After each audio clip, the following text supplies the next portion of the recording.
दोस्तों नमस्कार, मेरा नाम है मनीष कुमार सिंह और आप देख रहे हैं 4 PM महाराष्ट्र और आपका बहुत बहुत स्वागत करता हूं।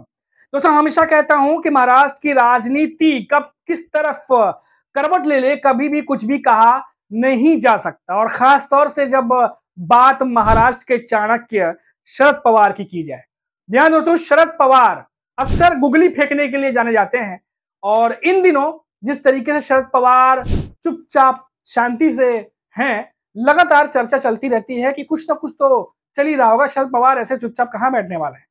और अब शरद पवार का एक बयान आया है, जिस बयान के बाद महाराष्ट्र की सियासत में हलचल मची हुई है। और हलचल इसीलिए क्योंकि शरद पवार इन दिनों अमित शाह और राजनाथ सिंह यानी रक्षा मंत्री और गृह मंत्री दोनों की तारीफ करते हुए दिखाई दे रहे हैं।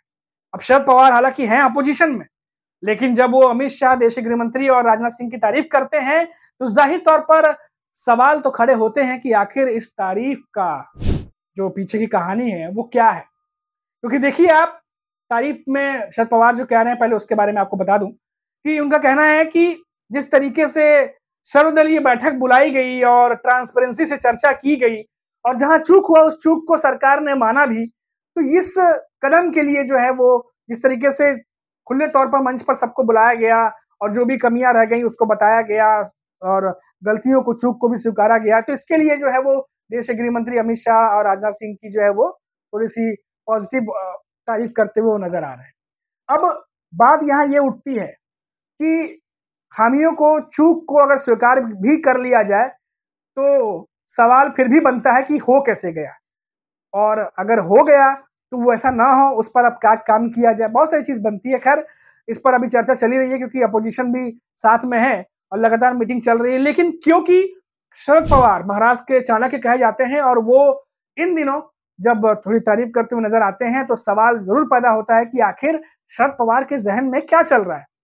क्योंकि पिछले कुछ दिनों से आपको याद होगा कि शरद पवार और अजीत पवार यानी कि जो चाचा भतीजे हैं, ये साथ में कई सारे पब्लिक इवेंट्स पर नजर आ चुके हैं, सार्वजनिक मंच पर नजर आ चुके हैं और कभी शिक्षण संस्थान पर नजर आते हैं, कभी किसी कार्यक्रम में नजर आते हैं। और 15 दिनों में या 20 दिनों में ऐसी खबर थी कि 3 बार ये दोनों नेता, दिग्गज नेता जो है वो मिले हैं। और ऐसे में खबर ये है कि क्या आने वाले समय में अजीत पवार और शरद पवार मिलकर महाराष्ट्र की सियासत में कोई नया समीकरण खोज निकालेंगे। क्योंकि एक तरफ पहले भी हमने आपको रिपोर्ट दिखाई थी कि जहां एक तरफ बीच में खबर लगातार ये चल रही थी कि क्या ठाकरे ब्रदर्स एक साथ आ जाएंगे, राज ठाकरे, उद्धव ठाकरे दोनों के बयानों को लेकर के महाराष्ट्र में सियासत गरमाई हुई थी। राज ठाकरे ने एक पॉडकास्ट में जहां कह दिया था कि हम आपसी झगड़े बुला सकते हैं छोटे मोटे जब महाराष्ट्र के हित की बात आती है, और इस पर उद्धव ठाकरे ने भी पॉजिटिव रेस्पॉन्स दिया था। जिसके बाद जो दोनों पार्टी के नेता हैं उन्होंने भी जो सकारात्मक बयान दिए थे। उसमें से संजय राउत ने तो यहां तक कहा था कि दोनों प्रमुख नेता तय करने चाहिए, बाकी नेताओं को चुप रहना चाहिए, और सकारात्मक बयान उन्होंने भी दिया था। तो सबसे ज्यादा चर्चा इस बात को थी। लेकिन दूसरी तरफ सुगबुगाहट जिसकी कम थी लेकिन थी, वो सुगबुगाहट थी शरद पवार और अजीत पवार को लेकर के। दोनों लगातार कई सारे कार्यक्रमों में नजर आ रहे थे, दोनों जो है एक दूसरे के खिलाफ वो बयानबाजी नहीं कर रहे थे।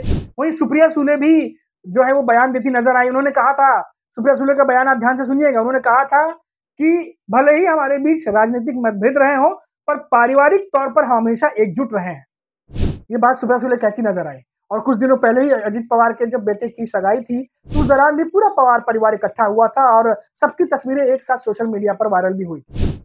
इसीलिए ये बात अब और ज्यादा तेजी पकड़ती जा रही है कि क्या आने वाले समय में जो शरद पवार का सकारात्मक व्यवहार है बीजेपी के लिए या महायुति में शामिल अजीत पवार के लिए, क्या ये आने वाले समय में महाविकास अघाड़ी का जो समीकरण है उसको बदल देगा, या बीजेपी में जो महायुति समीकरण है उसमें कोई बदलाव आ जाएगा। क्योंकि जब शरद पवार अगर कुछ समीकरण बदलता है तो सिर्फ एक पार्टी के लिए नहीं बल्कि कई पार्टियों के लिए बदलेगा।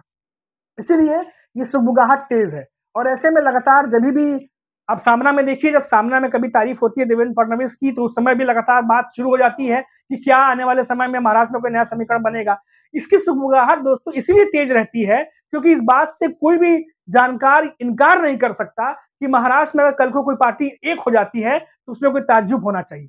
क्योंकि साल 2019 के बाद जिस तरीके से महाराष्ट्र की सियासत में बदलाव आया है, जिस तरीके से एकजुट माने जाने वाली पार्टी, दो बड़ी पार्टी एनसीपी और शिवसेना, जब वो 2 हिस्सों में बंट गई, उसके बाद महाराष्ट्र के जो विश्लेषक हैं, जो राजनीतिक जानकार हैं, उन्होंने कहा कि अब महाराष्ट्र में कभी भी कुछ भी हो सकता है। अगर ये हो सकता है, तो फिर अब कुछ भी हो सकता है। और इसीलिए जब भी सामना में तारीफ छपती है, तब सुगबुगाहट तेज हो जाती है।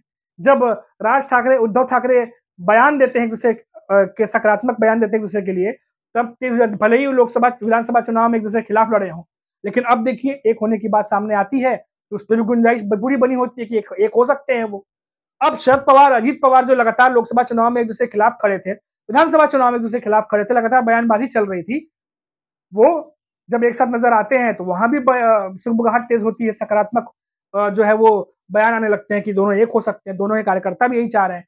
तो इसीलिए महाराष्ट्र की सियासत में ये कहना कि आने वाले समय में ये नहीं होगा या वो नहीं होगा, ये बेमानी होगी। यहाँ कभी भी कुछ भी हो सकता है। और इसीलिए मैं कह रहा हूँ कि जो शरद पवार का बयान है, वो अब हेडलाइंस बनना शुरू हो गया है, क्योंकि बीजेपी के आला नेता हैं। हालांकि उन्होंने पहले भी कहा था, शरद पवार जब जो मृतक थे, जो पहलगाम हमले में जो नहीं रहे, उन जब मिलने गए, तो उसके बाद पहली प्रतिक्रिया जब शरद पवार की आई थी, तो उन्होंने कहा था कि आज के ज़माने में आवश्यकता है एक बड़े एक्शन की, और बड़ा एक्शन जो है वो लेना होगा। और सोशल मीडिया पे उन्होंने जो है अपना टिप्पणी शेयर भी की थी, जिसके बाद देखा गया कि पहले भी जब अपोजिशन भी एकजुट हुआ था, जब समर्थन उन्होंने दिया था कि आपको बड़ा एक्शन लेना है, लीजिए हम आपके साथ में हैं, तब से लगातार जो है इस बात पर तो सारे दल सहमत हैं कि बड़ा एक्शन लेना चाहिए। अब वही बात शरद पवार कहते नजर आए, लेकिन अभी जो उन्होंने हाल ही में बयान दिया है, उस बयान से सुगबुगाहट ये तेज है कि क्या सिर्फ भारत पाकिस्तान के तनातनी के बीच ये बयान दिया गया है, या फिर आने वाले समय में कोई वाकई में शरद पवार के जहन में कुछ चल रहा है जो अब तक किसी को क्लियर नहीं है। तो ये एक बड़ी खबर थी जो हमने आप तक पहुंचाई। अभी के लिए इतना ही। आप देखते रहिए 4 PM महाराष्ट्र, और फिर लौटेंगे तो बात करेंगे महाराष्ट्र के किसी बड़ी खबर पर, किसी बड़े टॉपिक पर, किसी बड़े बयान पर, जो कि महाराष्ट्र के समीकरण से जुड़ा हुआ होगा या राजनीति से जुड़ा हुआ होगा। अभी के लिए इतना ही। नमस्कार।